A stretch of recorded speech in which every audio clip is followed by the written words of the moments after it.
एक 38 साल के व्यक्ति को एक 3 साल की बच्ची पे भी रहम नहीं आता। वो उसे भेड़िए की तरह नोचकर खा जाता है और अपने जिस्म की आग को बुझा लेता है। सोचिए उस बच्ची पर क्या बीती होगी जब वो शख्स उस बच्ची को भेड़िए की तरह नोच रहा होगा। 3 साल की बच्ची जो अभी सही से किलकारी भी नहीं दे पाती होगी, जो अभी सही से मम्मी और पापा भी बोलना नहीं सीखी होगी। जब उस 3 साल की बच्ची को कोई प्यार से गोद में उठाता होगा तो वो खुशी से झूम उठता होगा, लेकिन उस शख्स को उस बच्ची पे रहम नहीं आता है और उसे भेड़िए की तरह नोच खाता है और अपने शरीर की आग को उस 3 साल की बच्ची के साथ बुझाता है। इस घटना को अंजाम देने के बाद वो आरोपी इतना शातिर था कि वो पुलिस से बचने के लिए तरह तरह के हथकंडे अपनाता है और लगभग 8 महीनों तक पुलिस की गिरफ्त से दूर रहता है। आज की कहानी जब आप सुनेंगे तो वाकई आप भी हैरान रह जाएंगे।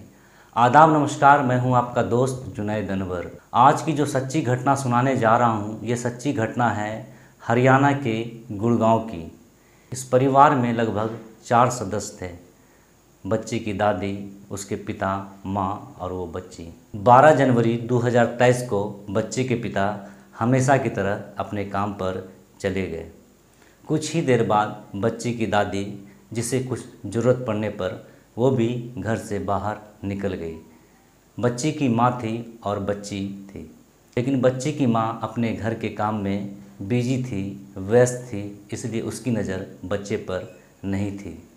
कुछ ही देर बाद जब बच्ची की दादी लौट कर आती है तो वो बच्चे की हालत को देखकर घबरा जाती है।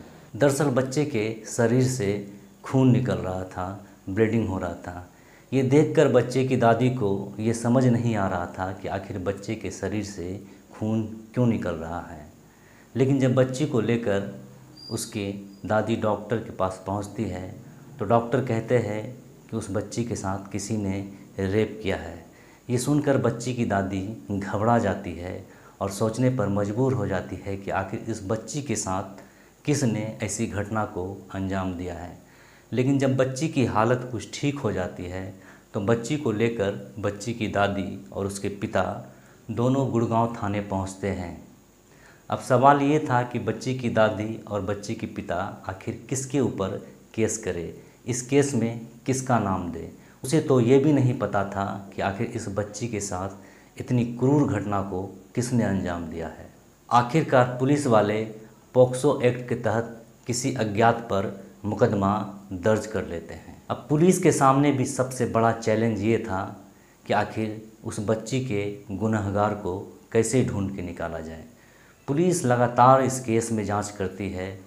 पुलिस को ना तो इस केस में कोई गवाह मिलता है और न ही कोई सबूत हाथ लगती है। पुलिस हर चौक चौराहे के सीसीटीवी को खंगालती है कि किसी तरह अपराधी का कोई सुराग मिल जाए, लेकिन पुलिस को कोई भी सुराग हाथ नहीं लगता। पुलिस के लिए अब भी बहुत बड़ा चैलेंज था कि वो बच्ची के गुनहगार को किस तरह ढूंढ कर निकाले।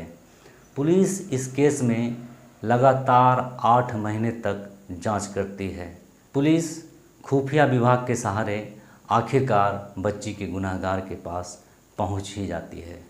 दरअसल बच्ची का गुनहगार मध्य प्रदेश का रहने वाला गोविंद था, जो उसी मोहल्ले में, उसी आसपास की झुग्गी में रहकर वहीं गुड़गांव में ही मजदूरी करता था। लेकिन वो कुछ दिन से ही वहाँ रह रहे थे, इसलिए उसे कोई नहीं जानता था। गोविंद को जैसे ही मौका मिला वो बच्ची के साथ क्रूर जैसी घटनाओं को अंजाम देकर वहाँ से फरार हो जाता है। गोविंद को गिरफ्तार करने के बाद जब पुलिस पूछताछ शुरू करती है तो पता चलता है कि गोविंद बेहद ही शातिर व्यक्ति था। गोविंद को गिरफ्तार करने के बाद पुलिस गोविंद की सारी कुंडली खंगालना शुरू कर देती है तो पता चलता है कि गोविंद बच्ची के साथ रेप जैसी घटनाओं को अंजाम देने के बाद वो पुलिस से बचने के लिए 400 किलोमीटर कई दिनों तक पैदल चलता है। ना तो वो ट्रेन से चलता है और न ही किसी बस या किसी गाड़ी से। उसे ऐसा लग रहा था कि वो किसी ट्रेन या बस से अगर जाएगा तो शायद वो पुलिस के लिए सबूत छोड़ देगा। इसलिए वो 400 किलोमीटर पैदल कई दिनों तक चलकर अपने गांव मध्य प्रदेश के नरसिंहपुर पहुंचता है और किसी को कुछ पता न चले वहां मजदूरी करने लगता है और ऐसे रहने लगता है जैसे उसने कुछ किया ही नहीं। पुलिस को जब गोविंद के बारे में पता चलता है तो पुलिस मध्य प्रदेश पहुंचकर गोविंद को गिरफ्तार कर लेती है। पुलिस गोविंद के जब पिछले रिकॉर्ड को खंगालना शुरू करती है तो पता चलता है कि गोविंद पेशेवर अपराधी है। 2020 में उन्होंने अपनी पत्नी को जान से मारने की नीयत से 2 मंजिल से गिरा दिया था, लेकिन उसकी पत्नी बच गई और इस केस में भी वो कई सालों तक जेल में रहा। उस 3 साल की बच्ची की रेप के आरोपी गोविंद को पुलिस गिरफ्तार कर जेल भेज देती है। गोविंद को शायद ये नहीं पता था कि वो चाहे कितना भी बचने की कोशिश कर ले, वो पुलिस से बचना आसान नहीं है। पुलिस गोविंद को अब कोर्ट में पेश करेगी। गोविंद अपना जुर्म कबूल करेगा। अब कोर्ट क्या सज़ा देगी गोविंद को, ये तो आने वाला वक्त ही बताएगा। इस घटना में बस इतना ही। इस घटना को लेकर आप क्या सोचते हैं कमेंट्स करके ज़रूर बताइएगा। आप अगर इस चैनल पर नए हैं तो प्लीज़ चैनल को सब्सक्राइब कर दें, बेल आइकन दबा दें ताकि आने वाले हर एक वीडियो का नोटिफिकेशन आपको मिलता रहे। शुक्रिया।